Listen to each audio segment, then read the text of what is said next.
You started.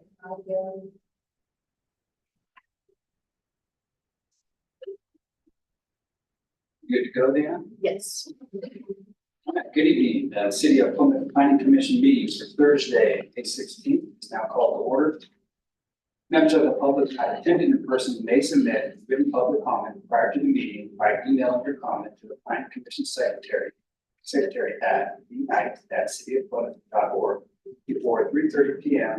on the day of the meeting. Email public comments will be distributed to the commission made part of the official record.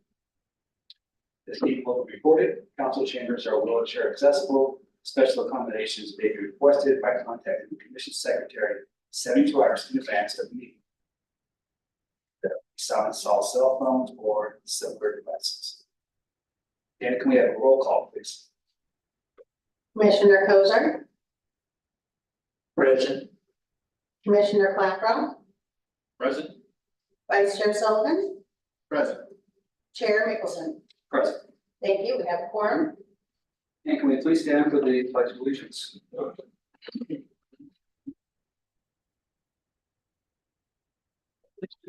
To the flag of the United States of America and to the republic for which it stands, one nation, under God, indivisible, with liberty and justice for all.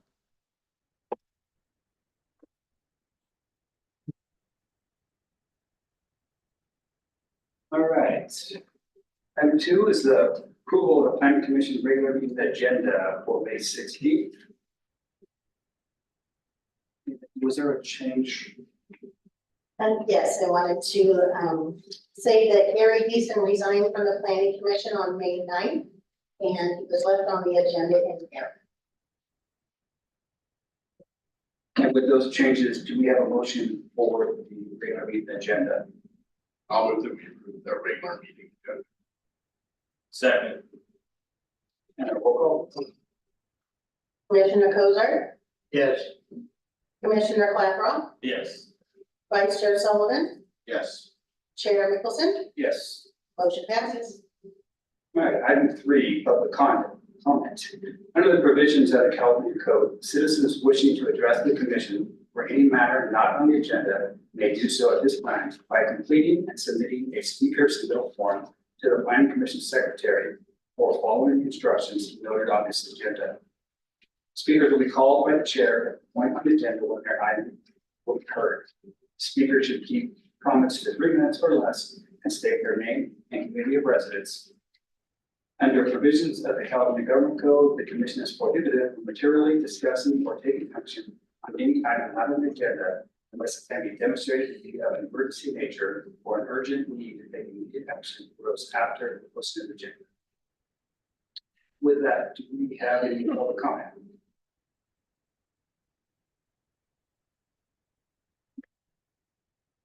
See any comments, so we'll move on to item 4, which is presentations. And we have 4.1, which is to receive a presentation regarding the process for CEQA, the document preparation to the public hearing.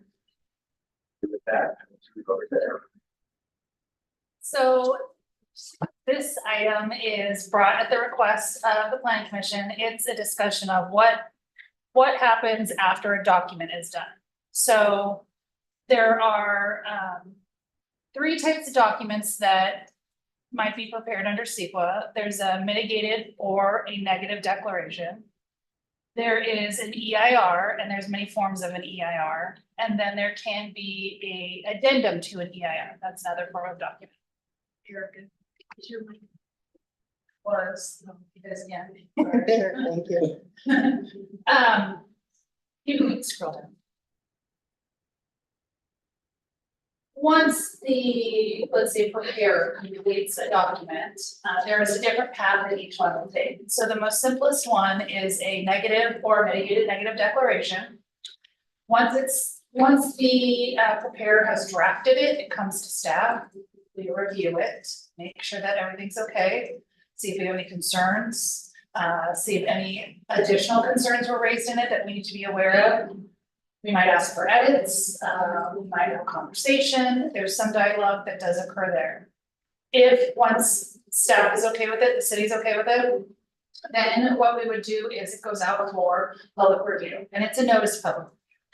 So a notice of completion or notice of availability, depending on the type of project, goes out to the public, anyone within 300 feet. We have to notify the office of planning, or CEQA, we have to submit our documents. And in Plymouth, we do post it on our city's webpage when one is available. Now, that notice may or may not have the public hearing date on it. If it's unknown, you then have to send out another notice later on, with the date of the hearing. You have a question? Yeah, Sequoia, that's like a state website or? Yes, it's a state website, so the state maintains a record of all environmental documents. From the type of documents that we're talking about tonight, and other sorts of documents that we need to submit, such as the notice of preparation and other items. They maintain it. I think it's after 2019, all forms are available digitally on their site, so you could pull up a mitigated negative declaration if you wanted to, but prior to 2019, it is not available. Thank you. Once that notice goes out, there's a 30-day review for the negative declaration. So 30 days, someone can comment on it if they chose to do so. With a negative declaration, mitigated or negative declaration, the city is not required to respond to any comments received. You can do so if you want, and most cities will respond.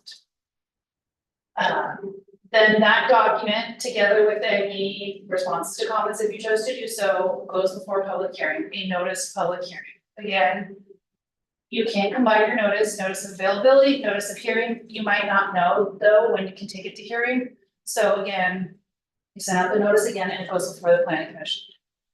The reviewing body or the approval body for whatever the project is that is associated with that neg deck is would be the signer of the resolution approving it. So for example, if it was a minor design review and it wouldn't be minor design, but like a major design review and it required CEQA for some reason, you are the acting body on it, you would also take action on that, on the CEQA document. If it was paired with a rezone or general plan amendment, you would just be making a recommendation to the city council, or then go to city council for a final decision. And EIR is the next highest level, and it can be any form of EIR, a tiering EIR, a programmatic EIR, whatever it is, as long as it's an EIR. The initial process is still the same in terms of when the document is done. Staff is going to review it. We are going to have many thoughts and comments on it typically, and we work through that before it is what we call done. And so what you have is you have your draft EIR, and you have to, again, send it out for public comment. This is a longer period, this is 45 days. Comments received during this period, we have to respond to them, we have to have a written response. Now, it could be in the form of a written response that, yes, we see you do not like the project, however, that is not a CEQA concern that you have. It could be, someone could bring something up, let's say Caltrans comes back and says, that road cannot be there. In those cases, there is a response, but there's usually a change to the draft EIR to address those comments. So the changes can take the form of either within the document or a note within the responses to comments. The responses to comments together with the draft EIR, that becomes the final EIR. So it's two documents together. Again, has to be done in a notice public hearing. So when you send out the notice of availability of the EIR, you aren't putting a hearing date on there because you most likely will not, you will not know, depends on how many comments you get, depends on how long the responses take. In the case of an EIR, it is never the planning commission acting on it. So if we had some sort of just a tentative map that you were reviewing and the EIR goes along with it, you're making recommendations to the city council. The city council ultimately approves the document because of the EIR. The city council is adopting what we call a statement of overriding considerations. So that is We acknowledge that there is some sort of environmental impact that cannot be mitigated to a less than significant level. And within that framework, the city council then needs to make a finding on why they're approving the document. So that's called statement of overriding considerations. That is part of the resolution for approving the document. The third type of document is, It says not less than 45 days for the public review or public, review period. After the 45 days is up, is there then like a public forum? so, no, so the public, on an EIR, the public has an opportunity twice to comment. The first one is when we identify that we are going to write an EIR, we do what's called a notice of preparation, and we hold a scoping meeting. And so we will accept written comments or verbal comments before we even write it. And then the second opportunity is when that draft EIR comes out for public review, that is your opportunity to submit written comments. It can be over the phone, it can be an email, it can be a formal letter, you can drop off a paper with your written comments on it, they have to be written. It does go to public hearings, so that is another opportunity for the public to comment on the document once it's complete. Those are the basic three opportunities where someone can be involved, provide comments. And then there's the public hearing. Is there like a required time frame that has to be done? Is it like 90 days or so? There's not a extended process for the applicant. There are requirements from start to finish within the Permit Streamlining Act for how long you have to complete an EIR. But that also tags the completeness date of the project, which is a little different, and it depends on the project because the Permit Streamlining Act doesn't apply to legislative acts. If it's a rezone or general plan amendment, that's a legislative act. There is no fast and hard. If you get comments when you have to go to public hearing, there isn't one because that responses to comments to create the final can take some time, depending on the level of comments that you receive. And then say you go through that you get the comment, you respond to the comments. There's planning commission meetings, I'm assuming you kind of discuss those things, and that may be a few instances, right? If it's a bit, depending on the size of the. Depending on the project and how many meetings we feel are warranted, would kind of be, that's the number of opportunities. At a minimum, you'd have one planning commission, one city council. You have the 45 days opportunity to comment, right? So you do have many opportunities where if you're a concerned citizen or agency or whomever, that you have the opportunity to kind of pre-discuss, discuss once you can see it written, and then, of course, during the public hearing, you have the opportunity to comment. So it's like, is there like, I don't know, it seems like it would be typically maybe like 90+ days to work through those. Yeah, it's hard, I can't give you like a great estimate, because I've had projects where we received well over 200 comment letters on the EIR, and we have to respond to everyone. I've had EIRs where I have like one comment, so obviously the one comment is faster to get to hearing. It just really depends on the level of concern within a community, the controversial nature of a project, and what that EIR is telling us. The third type of document is what we call an EIR addendum. And that is, if an EIR was written for a project and there's a minor change to that project for some reason, that doesn't change the results or the impacts in that EIR, you can write an EIR addendum. It is not required to be submitted for public review, so that is one that would go straight to hearing. So it would, the notice would of course mention that whatever the project is, and then there's the planning commission or city council or whomever it is will be reviewing the EIR, would be reviewing an EIR addendum. So that would be within the notice, but no public hearing. So that one's a little bit different. And really it's supposed to be to fine tune or a very minor change to an EIR. So for example, I have one right now. It's a sober living facility in the in the center, within this very large area that had an EIR. And the EIR mentioned this property and mentioned the access for it. And the EIR was written 22 years ago, things have significantly changed. And they needed to have their driveway in a different location, but because it's very specific in that EIR, they had to do an EIR addendum to discuss that minor change. So once a mitigated neg deck or an EIR is approved, it goes along with what we call a mitigation monitoring and reporting program. So what that is every mitigation measure identified is in this plan. Who's responsible for ensuring that was implemented? And when it has to be done by. So for example, I have a mitigation measure that requires a pre-construction survey to see if there's any burrowing owls on the site. Planning is most likely going to be the responsible party for ensuring that that is submitted, and it will be required prior to grading, or within a certain number of days prior to grading. That mitigation monitoring and reporting program stays alive as long as the project is under construction, prior to construction until the end.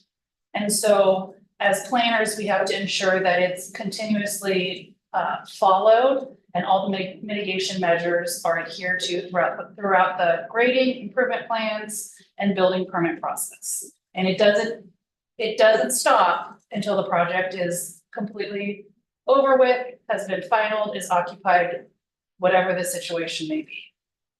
So that's the last piece that still hangs on even after a project is approved. And you said those come back to the planning commission to review? No. So as part of your resolution approving a mitigated neg deck or the city council's resolution approving an EIR, that plan is attached. So it's like an Excel spreadsheet, it clearly lists all the mitigation measures and then responsible party, when it's required to, and then as the project is rolling, planners are tasked with making sure it's compliant with. So that's something you would never see again. You see it in its initial form. It is public record. People can always ask for it, but you don't see that again as we maintain progress with it. And other than the minor addendum, once an EIR is done, there's no expiration date on it. I used to think something was 22 years old. Yeah. So the weird thing with CEQA is once it is done, as long as there is a valid, once it is done, it's alive. Unless you change the project, you don't need to redo it. You've assumed those impacts. And even if a project was approved 20 years ago with an EIR, things have changed in CEQA law. We were required to look at different things than we were 20 years ago, for example, greenhouse gases. But that project being approved with an accompanying EIR is used as baseline conditions for all future projects that are going through the city. So it's there as a known future project. So that 20-year-old project that I mentioned, yes, but every project that has come after it assumes that as a valid project and study. It continues to be baseline conditions for all future CEQA work. And that would be different than like, you have the EIR, you approve that, then is there like a developer's agreement, say if it's a housing complex where you have conditions for the developer potentially then? So an EIR can be done in a couple different ways. There's different levels of EIR. So you can have a very programmatic EIR, which is, I'm gonna annex and I don't have a development plan, but I am at, I don't know, 150 acres and I am zoning myself for standard residential.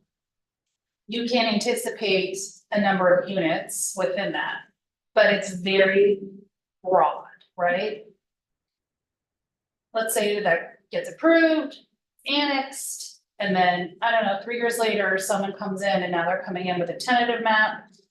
And their design review, if they had it, maybe they need a development agreement. But that should fall under the umbrella of that EIR if it was written properly, because it should assume that development. Now, it's not to say that there could be some design level issues that require a subsequent EIR or document. It's unknown until that project is before us and we compare it to what was studied. But a programmatic level EIR is supposed to eliminate the need for future work.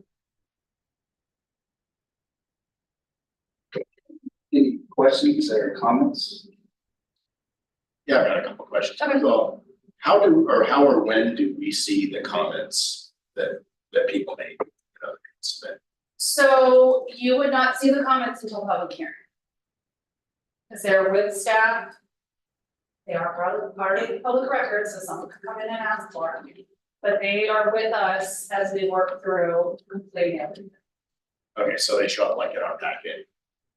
So, yeah, so a final EIR, and I wish I had an example to show you, a final EIR, depending on what it is, will probably most likely be a very small bound document. And it'll have everyone's letter.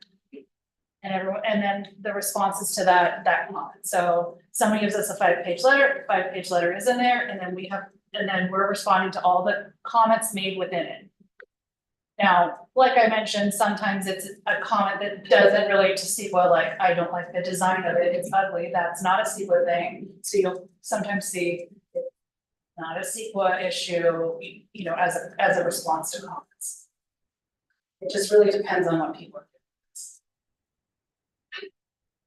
And then, have you been following the thing with the school district up here at all? I've heard. Okay, so, kind of. Well, my question is, what responsibility or liability do we have as a planning commission, or does the city council have with making sure things are done right? For example, I know the school district board has been getting hammered for, they didn't consult with Caltrans, they didn't do this, why didn't you know that? Why didn't you make sure staff did that? But where does that end up putting us in what kind of position? So once the document is approved, there is a period within which someone can sue a city over CEQA. However, there is a document we can file that lowers that threshold of when they have to sue us. So like on mitigated neg deck, it goes down to 30 days. Once we file that. So it's always a good idea to file that because it does reduce that window. But there's always inherent, CEQA is one of the most heavily litigated things that we have in our world. Most people will try to use that as the tool with which to stop a project because it is a little bit easier. Got it, okay, thank you. Mel, you have any questions or comments? Negative. Bill, anything else? So like a mitigated negative declaration. So a project can have this review and it can come back as either negative, mitigated negative, or EIR, like one of those three. Yeah. Classifications. So so how would it get to an EIR? That means there's some sort of potential issue that needs to be resolved. Typically, when you look at a project, you will know right away what level of review you're looking at. A massive project, like an annexation, that is almost always an EIR because you have a larger land base, the impacts become greater, that is typically an EIR. What can happen is we might make an assumption that there will be the impacts are minor, and for whatever reason, as we, let's say, run a VMT analysis or looking at circulation, we come across something that there's no getting around it, and so we will elevate it to an EIR at that point. If we're gonna have to elevate it, we have to start that EIR process. Like we can't just say like, well, we started off with the mitigated neg deck, well, we switched it to an EIR. We don't have to do this other stuff. That's not the case. You gotta put pause. You have to put out the NOP. you have to do your scoping meeting and then proceed as an EIR. It does happen where, we just don't know in the beginning sometimes what level we're going to hit because those studies are really the determining factor on what level of review we're gonna have. Now, in some communities, you automatically know right off the bat if you have a VMT problem, no matter what, across the board. If you have certain other situations across the board that are always gonna be significant and unavoidable, that can happen when you see them just on every project, unfortunately. If it does go to an EIR, what's the timeframe? I'm sure it's a very massive project. Is it years? Is it months? Again, it just really depends on the project. I mean, and it depends on the applicant. Because even once that SQL work starts, we're still doing background stuff with the applicant. We might need revised plans. We might be working on their plan development documents that don't affect SQL in any way, but they're slow to, make revisions, address comments, that sort of thing. So I always say it really depends on the applicant. We do have Greelage and 49er Village, that's been a project for 3 years. And at this point, it's the applicant holding it. So, I can't. And then who customarily pays when it's like a developer, somebody try to do it? I understand they put money on deposit and we do it, or they can pay somebody to do it, or how does it work? So what we do is whoever like ARCO or whatever project it might be, we are going to submit a request for proposals to companies that can prepare SQL documents.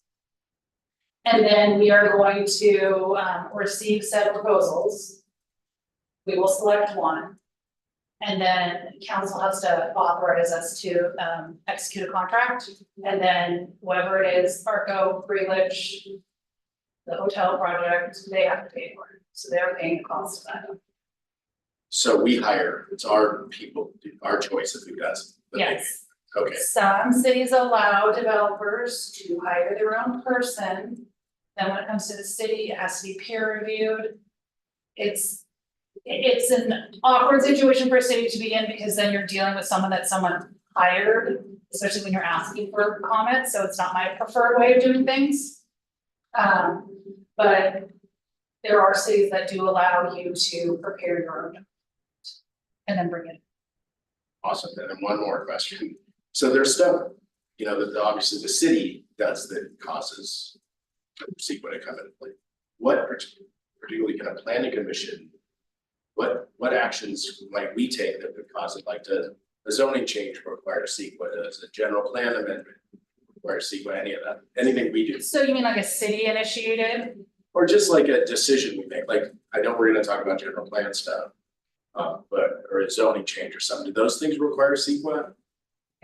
So it does depend. There, you can make a finding that whatever your zoning change is doesn't increase the trips, or there's some narrow windows where you can, but it's most likely a negative declaration, just to be safe.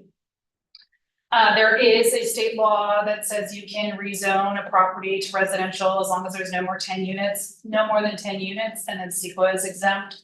So there's very minor windows where it might not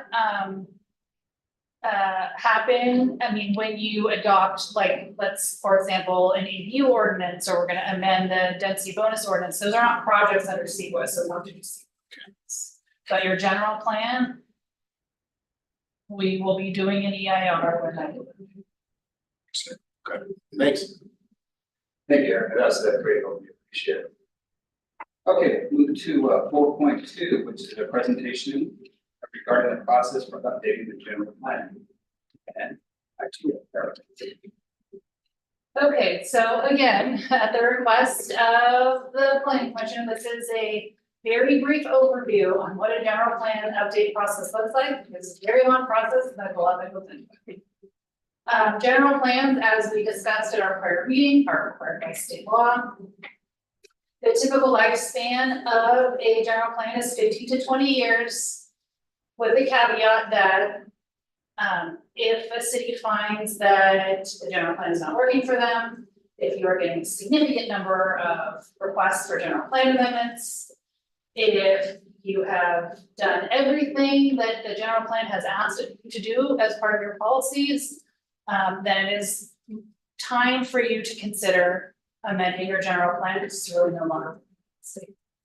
Plymouth's general plan was adopted in 2009, it's a 20-year lifespan, so, within 5 years, that's the time frame for adoption of a new general plan. You don't wanna go beyond that 20-year lifespan, so you would wanna do it prior to that time frame. So there are many steps involved in a general plan update. They can take a number of years. It is not a 1-year process. It might not even be a 2-year process. There are cities that are going over 4 years and longer to kind of get to adoption. Your first step, of course, is always initiation. We need the city council to tell us that we can start this process. General plans, unless you're a very large city such as San Jose, are typically done by a consultant. They're not done by staff. They are very time consuming. It requires many people on that consultant team to even write the document. As part of the initiation, the city council can assess fees on projects. It's a general plan update fee to help pay for it. There are some grants available for general plans. There are not many, and the way in which you can qualify is very strict. So this is typically a cost borne by a city, and they are very expensive. Once the council has initiated it, they have told us to go forward. They say yes, send out your request for proposals. The city council then ultimately select the firm that we would use. And then the process begins.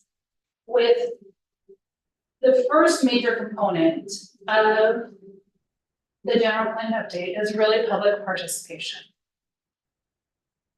Not required, but typically done is there is the General Plan Action Committee. It is a group of people selected by the city council to help kind of craft or direct where we're going, especially in terms of land use. So does the sphere of influence, and I have sphere of influence on here, is kind of goes along with public participation, because is it going to be moved? Do the citizens want it moved? Do people want it moved? Are there land uses that we would like to change? Creating another land use designation, adding maybe a mixed use land use designation, multifamily, whatever it could be. That's part of the public participation, especially in the beginning, especially with the GPAC, and then moving forward. So within that framework of public participation, there's also the goals and visioning process. And they all kind of go hand in hand as really one step that goes on for quite a while, because we're developing the future of the next 20 years for the city of Plymouth. What do we want to look like 20 years from now? How do we want to change? Do we not want to change? Which direction do we want to change in? What are things the citizens would like to see? And so that sort of helps as we do those three, as we're doing public participation and goals and visions together, is really funneling this general plan into something for the community. Now, in the 2009 general plan update for Plymouth, we had, it looked like one visioning meeting. I couldn't find that there were any more, but there could have been. Some cities hold numerous meetings along the way, some do not. It's kind of entirely on how the city and with the consultant crafts the public participation period. Other opportunities for public involvement are, of course, advertising it on the web, allowing people to comment, send in their comments, having maybe a, you know, if there's a community event, we have a table where we can talk to people live, face to face. So there's a number of things you can do, not just I'm sitting at a public hearing having a meeting, but more opportunities to engage the public. Once we have done all of this work and the consultant has prepared a draft general plan, the city staff is going to look at it because a consultant might not necessarily know the community as well as staff or some of the kind of trials that we have with developers, let's say. And so we kind of work to create a draft general plan. Public participation kicks up again now that we have this draft document in which there will likely be study session, hopefully a joint study session between the planning commission's council. Maybe if we have concerns, we take a portion of it or something to just a planning commission study session or a joint study session again. And we really work through getting that document to be where we are all comfortable with it. And then the path to approval is we've done all the work. It goes to planning commission public hearing, you make a recommendation to the city council. The city council can choose to accept your recommendation and approve it. They can request additional changes, whatever the case may be. Same with you, if we go to public hearing and you really hate one of the goals in there and you want it changed, the planning commission can make that decision, we would come back again with the change. Again, in EIR is the document that would be done with a general plan update, especially with changing land uses, especially with moving a sphere of influence. The EIR within the EIR with the general plan is a programmatic EIR in the sense that it is looking at general impacts and future projects can tier off of it because that establishes baseline conditions. And you can tier off of it, but you still have to do a site-specific review. So I can't say, so my general plan, if my general plan assumes I'm, I don't know, upzoning 10 parcels to high density or whatever it may be. It can take a very broad view of what those environmental impacts are, but it's not going to assess biological resources on those properties. It's not going to assess cultural resources. You can tier off of it, it takes some of the work and cost away from you, but you still have to do your site-specific study before you build whatever your project is. Once the general plan is adopted and it's in progress, every year by April 1st, we as staff have to submit to the city a general plan annual progress report, the housing element annual progress report. And your housing element is kind of removed from this discussion because we have to update those more frequently and there's different rules for housing elements. It is part of the general plan, but it does get updated more frequently. With those two documents that we create, it's really showing the state how we are meeting the goals, policies, and programs that we've established in both the general plan and the EIR, and the housing element. So if my housing element says, City of Plymouth, you will, I don't have a handout about ADUs and you will do it within the next 5 years. We have to say how we're trying to meet that goal, or if we met it, we say, handout available, whatever the case may be on such and such date, we've completed this task.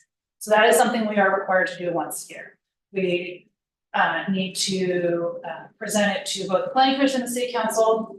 And we have to give it to the state by April 1st. And then the general plan hopefully is in existence for another 20 years. But a question, so with your knowledge, given a city of our size and timing and whatnot, what would be a recommendation saying when that process would start? Like 3 years before the 2009 date or 2029 date? Or 2, just as a record. In terms of if we don't have a lot of development projects, So in terms of if we wanted to try to recapture some fees to help pay for it, I would say we would start the process sooner rather than later, so we can collect some monies to help offset. We're not gonna be able to collect a significant amount, you know, cities that can have many, many development projects and they're, you know, they'll charge a percentage, let's say, so my application fee is $15,000. And I'm charging 7%, that's a lot of money. But our application fees are quite low, so it's hard to kind of recoup that full cost, but if we wanted to start, let's say, saving that money, that would be a process we'd start now. In a perfect world, it should take 2 years, but it will take longer than that. Your EIR will, you know, probably slow it down, especially if we start making significant changes to land use. And then, the thing that really slows it down is if we lock in that land use map, right? We have established a sphere of influence and we prepare our CEQA document. And then we go to hearings and it gets changed, everything gets changed. CEQA review, the documentation, that's what really will slow it down. Depending on the level of engagement of the community too, it can slow things down, it just really depends. I always would say budget 4 years, give yourself the room, it's not gonna harm anything. But you could theoretically do it in 2 to 3, it just depends on the level of push. Any other questions or comments? Just curious if anything's been done on this yet for this next, is the council started grouping anything for it? Okay. We're still 5 years out, so we have wiggle room here. The housing element right now is honestly the priority. That needs to be adopted. No question, stay. Great. Anything else? And so it's the city council's responsibility to say, we wanna put this on our agenda to decide and move ahead. It really is, because they are authorizing the funds, they're authorizing staff time, there's a significant expenditure involved. Yeah, like, is there any kind of general estimate of cost for that, or for a city this size? I mean, an EIR alone can cost $500,000 plus, so plus your general plan, you're probably looking at 1 million plus. Which is a significant cost for a city of this size. Eric, thank you again, appreciate that. Okay, we move on to item 5, which is consent calendar items. All matters listed on the consent calendar are considered routine and will be enacted by one motion.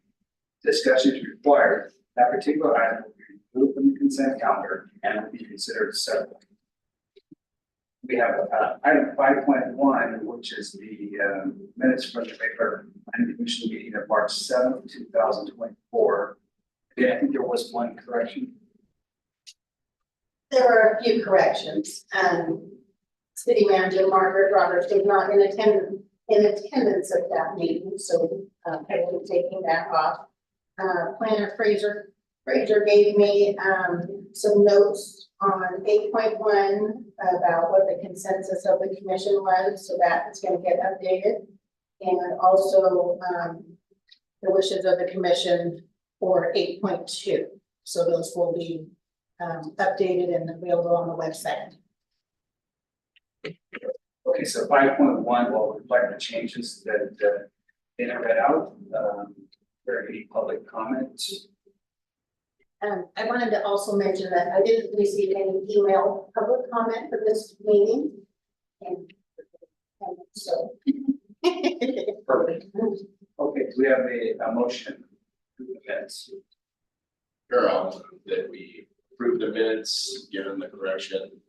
The city manager was not here, the notes received on 8.1, and the wishes of the commission on 8.2. Second. And a roll call, please. Commissioner Kozar, Yes. Commissioner Clapper, Yes. Vice Chair Sullivan, Yes. Chair Mickelson. Yes. Thank you. Motion passes. Okay, item 6, public hearings, there are none. Item 7, unfinished business. We have one item, 7.1, which is to discuss chapter 17.5, 17.52 Incoop, residential and related minor modifications to the zoning ordinance. That, So back by popular demand. The planning commission has reviewed this twice, but not a draft ordinance. So in March of 2020, you discussed potential regulations. In August of 2021, a staff report was presented that listed some options on how we could create an ordinance and gave examples of regulations such as the number of pens, some other regulations. The planning commission directed staff after that to prepare an ordinance as discussed at that hearing. Nothing has happened until today, but before you tonight is a draft ordinance. This is not for approval yet. So in order to codify the changes mentioned, a few changes do need to be made. One is we need to amend the zoning ordinance, specifically the residential category, to allow this as an allowed use. To make it clear, I need to add a definition to the definitions chapter. And it would be to discuss what's going to be allowed, and it's the pens are allowed in a residential zoning district for personal consumption, not for commercial uses. Then we're gonna restrict the number of pens, and I'll go over that in detail on another slide, but we'll restrict the number of pens that people are allowed to have. Same as what was mentioned in that staff report review in 2020. So as far as the number of pens people are allowed to have, is if your lot size is less than 4,000 square feet, you may not keep a hen. If your lot is 4,000 to 12,000 square feet, you may have up to 6. If your lot is over 12,000 square feet, you're allowed to have up to 12. And there are specific regulations that they want to follow. So no roosters, only hens. Again, you cannot keep the hens for commercial purposes, nor may you keep the hens to slaughter them. Slaughtering will not be permitted. You need to, that size one. You cannot have the chicken you have to have the chicken in the coop from sunset to sunrise. And they can roam free in your rear yard, a fenced rear yard, they cannot roam free in the front yard. Okay, that one, when I read this, when I got the agenda, confused me. So it's like, they have to be confined, but they can roam free. That slide is wrong, so sunset to sunrise, I for some reason keep reversing the two words, I don't know why. Sunset to sunrise, they need to be in a chicken area. After that, let them roam free in your backyard, but you may not let them roam free in your front yard without a fence. Maybe it needs to say something like, at other times, hens. Okay, we can Because do it that. seems to like cancel each other out, and I was like, well, which one is? I think it's, let me check the ordinance. See if it's more clear. In the verse, it's the same, in the ordinance it says, hens shall be confined to a cooper structure from sunrise to sunset. Hens may roam free within a fully fenced area within the rear yard. Outside of that other side. Right, yeah, I think that's the only thing it was. Okay, I can, let's see. I cannot find it. It's like hens may roam free within a fully fenced area within the rear yard. 7 With the point exception- five 2.020 fourth bullet. Oh. Okay, at all, we could say hens, I mean, around 3 within a fully fenced area within the rear yard. At all other times. Yeah.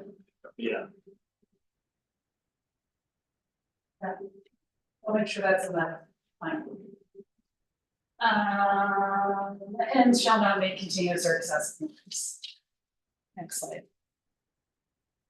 Oh, is that it? Okay. Yeah. Some other, so other things of note are. There is a section 050 about caring of your hens, right? So, you need to keep the area clean. You need to provide adequate shelter.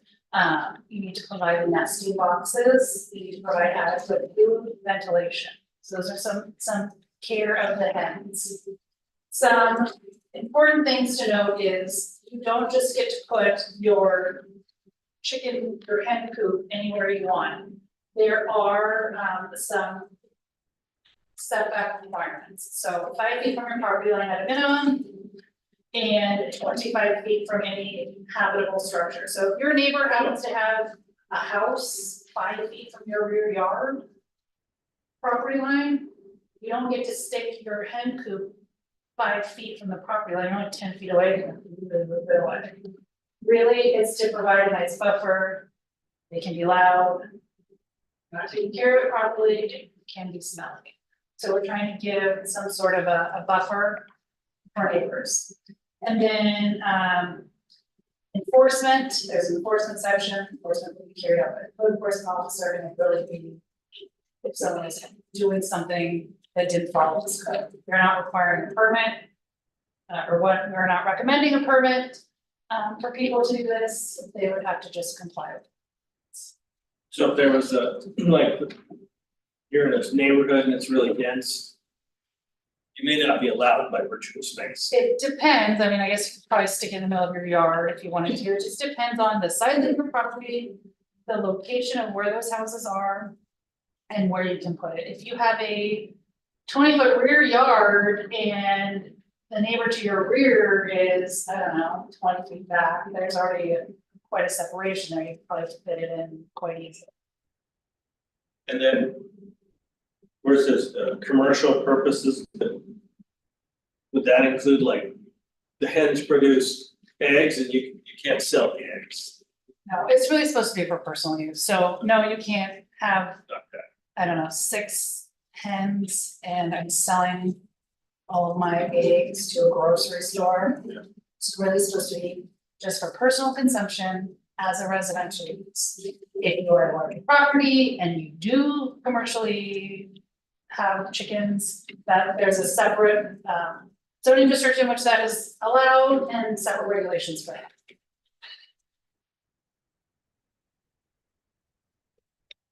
You would know the, I guess, the ratios of size lots we have in Plymouth. I mean, is a 12,000 square foot lot, I would assume is, what does that equate to an acreage or? Your smaller size lots are around 6,000 square feet, so that's a pretty big lot. Right. You look at like most suburban communities is 5,000 square foot lot, 6,000 is pretty big. I have seen lots here that are quite large. So we do have, even within that standard residential zoning district, we do have some lots that are quite large. I would say, I don't know, maybe an average of 8,000 square feet, kind of just like, as you move away from city center. Right. So probably most people are gonna have 6 hens or less, fewer. I mean, 6 hens is a lot of eggs. Yeah. So, I mean, I guess if you really love eggs, and you wanna give them to your friends. But yeah, I mean, my neighbor has hens and they have 3, so.